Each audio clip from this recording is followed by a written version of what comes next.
April 21st.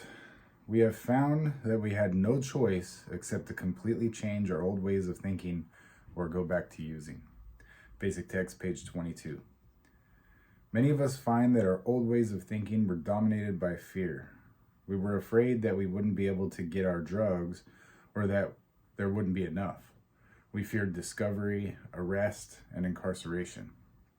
Further down the list were fears of financial problems, homelessness, overdose, and illness, and our fear controlled our actions. The early days of recovery weren't a great deal different for many of us. Then, too, fear dominated our thinking. What if staying clean hurts too much? We ask ourselves. What if I can't make it? What if the people in NA don't like me? What if NA doesn't work?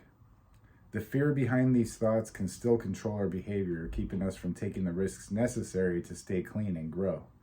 It may seem easier to resign ourselves to certain failure, giving up before we start, than to risk everything on a slim hope. But that kind of thinking leads only to relapse. To stay clean, we must find the willingness to change our old ways of thinking. What has worked for other addicts can work for us, but we must be willing to try it. We must trade in our old cynical doubts for new affirmations of hope. When we do, we'll find it's worth the risk. Just for today, I pray for the willingness to change my old ways of thinking and for the ability to overcome my fears. I'm Herb the Addictaholic. This is Just for Today. And today I am destined to overcome some more fears because I have plenty of them. I'm just glad that the fears I have today don't revolve around using.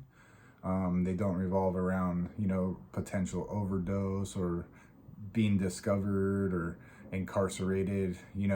It's nice to be able to drive and not worry about being pulled over and going to jail. At worst, I'll get a traffic ticket or something.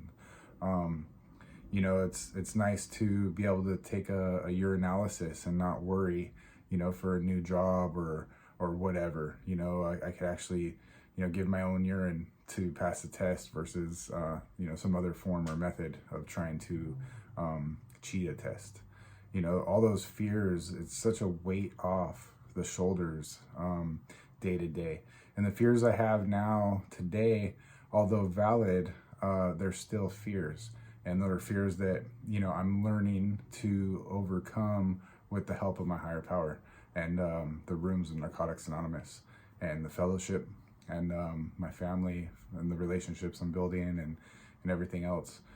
So that's what we do. And I hope you can do it too. Keep coming back. It works if you work it.